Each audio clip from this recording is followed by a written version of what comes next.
you know, to me, he took advantage of black culture. Explain like that. He tried to tap into things like he started wearing a gold chain. He started wearing Jordans on the show.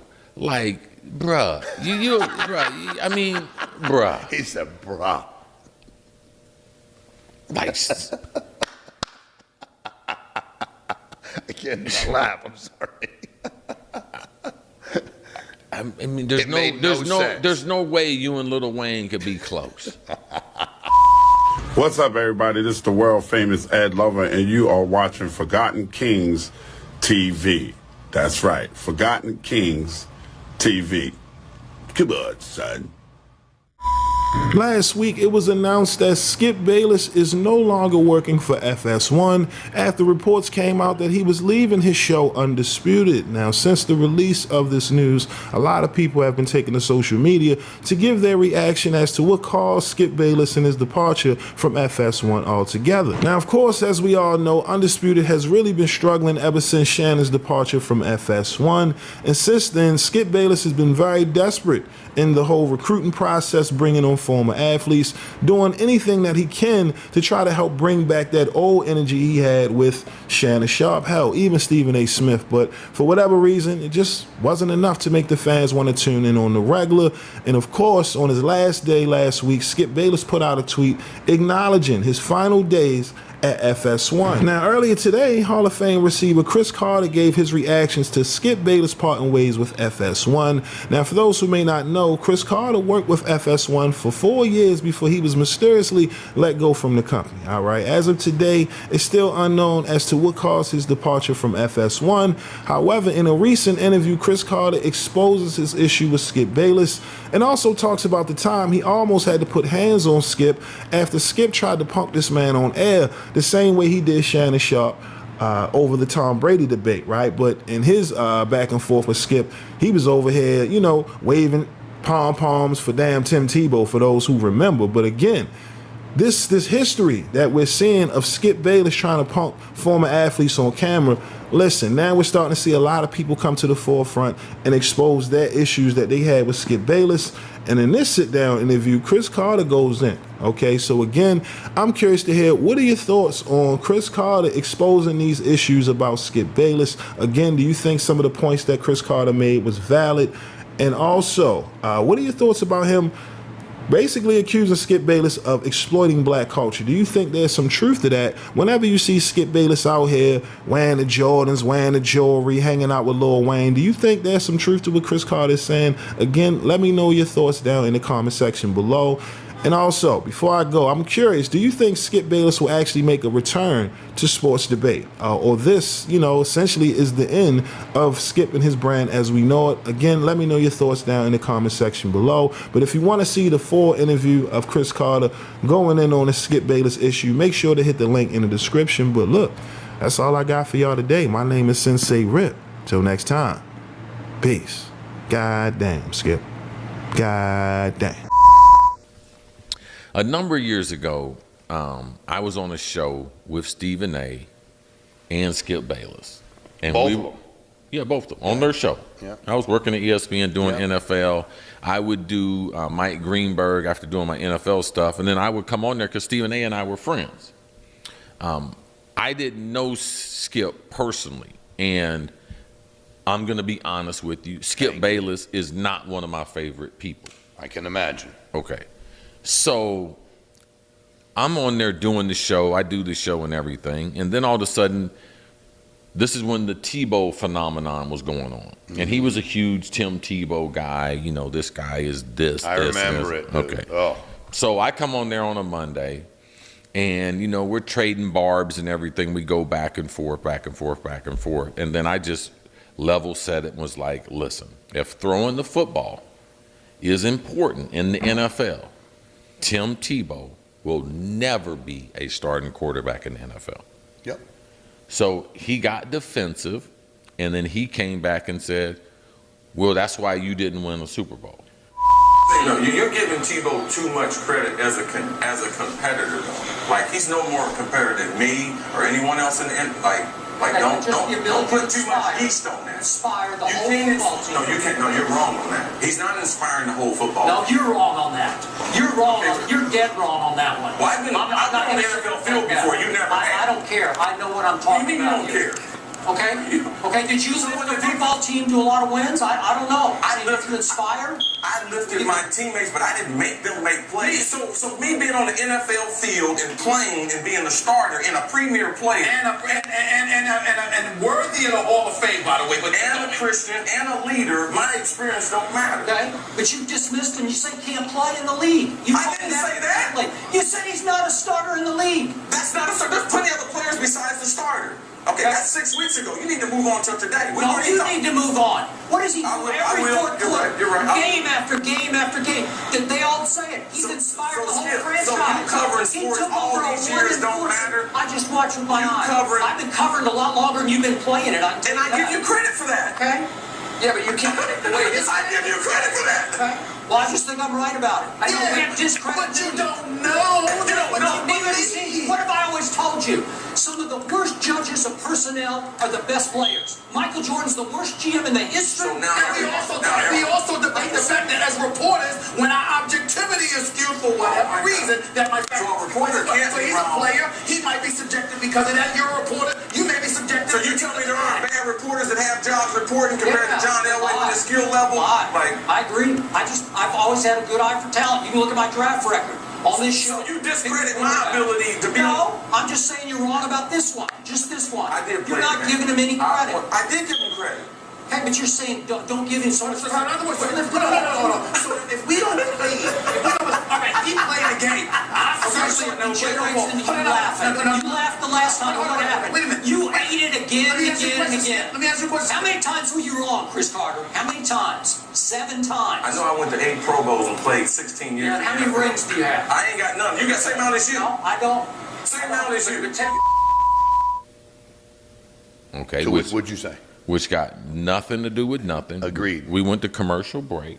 So you didn't say nothing before commercial. He just said his. No. Okay. Good man. I took my earpiece out Yeah. and I told him, I'll never be on your show again. Yeah. And if you ever say anything like that to me again, I'll punch you right in the fucking face. Good for you. That's why I like you. What do you say? He couldn't say anything because I got up. I'm off the set. Then the Yeah. producers came. Hey, Chris, no, it's not necessary. Then the people came from the back. Stephen A. was like, Chris, Yeah. man, this is not. I was like, bro, I'm done. Yeah. To me, I never thought he was authentic. I never thought that I should take him serious because he covered the Cowboys and now he's trying to talk about the NBA, talk about LeBron. Yeah. I've seen these arguments and stuff that are, you'd have to be a lunatic to believe what you're saying. Correct. And they swear, oh man, he believes every argument. There's no way that he can believe that LeBron is not a clutch player. Correct. There is no way that he thought Tim Tebow was going to be one of the best quarterbacks in the NFL because he's a smart guy. He's not an idiot. He can't be an idiot. I would agree. But with that. sometimes he acts like one. For the show, for the production, for the. I just think he has made a business out of coming up with outlandish comments. When he said to you and talked shit about a ring, was he emotional about it? He wasn't. It was more. It was more of a no. It was his protection from the show because they created the show. Like him and Stephen A. are the show. Correct. And when you are the show, you say stuff like that. Like if we're in the street, he don't say nothing No, like that. obviously. Yeah. So a lot of people get on TV or get behind a mic or get behind a camera, and they got what you call studio courage. Like liquid courage when you drink too much. Yes. Yes. Studio And- courage. Yes. That's a good one. We got to write that one down. Studio courage. So they think they're really tough. And I hate the way he tries to portray, that type of image. Yeah. And, to me, he took advantage of black culture. Explain Like he that. tried to tap into things like He started wearing a gold chain. He Skip. started wearing Jordans on the show. Like, bruh, bruh, I mean, bruh. He said, bruh. Like, I can't laugh. I'm sorry. I mean, there's It made no sense. there's no way you and Lil Wayne could be close. Like, you trying me. Yeah, correct. And to me, you know, it took advantage and kind of exploited the fandom of African American people, because people show up to support Shannon. Yeah. People show up to support Stephen A. No doubt. And then they have to tolerate him. Correct. And he knew that. But, you know, to me, you know, like you have to have a heel in wrestling. You do. You know, Some of them, everybody like literally can't fucking stand. Yes. Those they're whiny, screamy, couldn't This- fight their way out of a wet paper bag. But it's a lot people watch. the way those shows are developed. I've been in these meetings with these shows. I know the people that produce these shows, people that direct these shows. It's staged.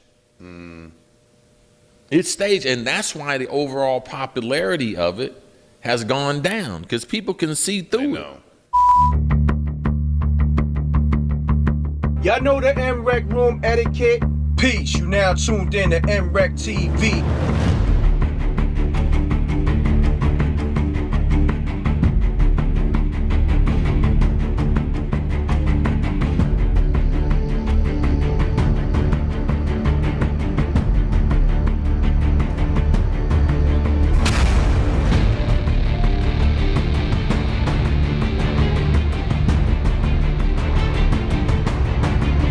What if someone wasn't on protocol? There are consequences.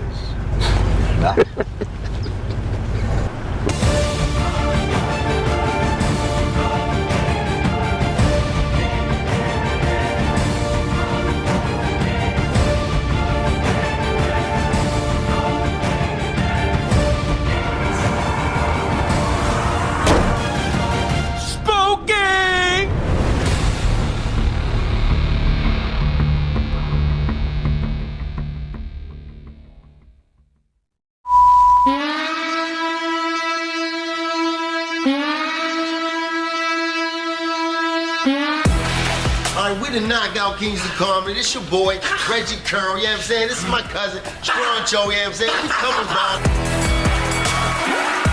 No, I know me old. You fuck with lambskin condoms. I ain't even want my man to eat my because I eat meat from Aldi's. The wrong with you? Aldi's, you should eat this. We don't know what the that meat is. No! For real, I heard a nigga get in prison. That's not the part about it. The part about it is he had the audacity to ask me why I ain't helping him. I said, it ain't no point of both of us get. I step up, look him right in his eyes.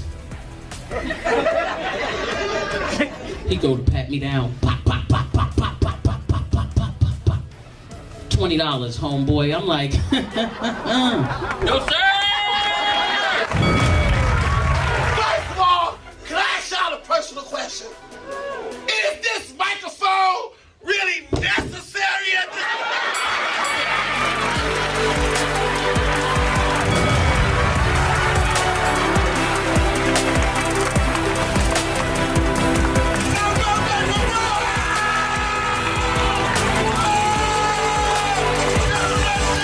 Come on, we knock y'all out. We knock y'all with punchline, punchline, punchline.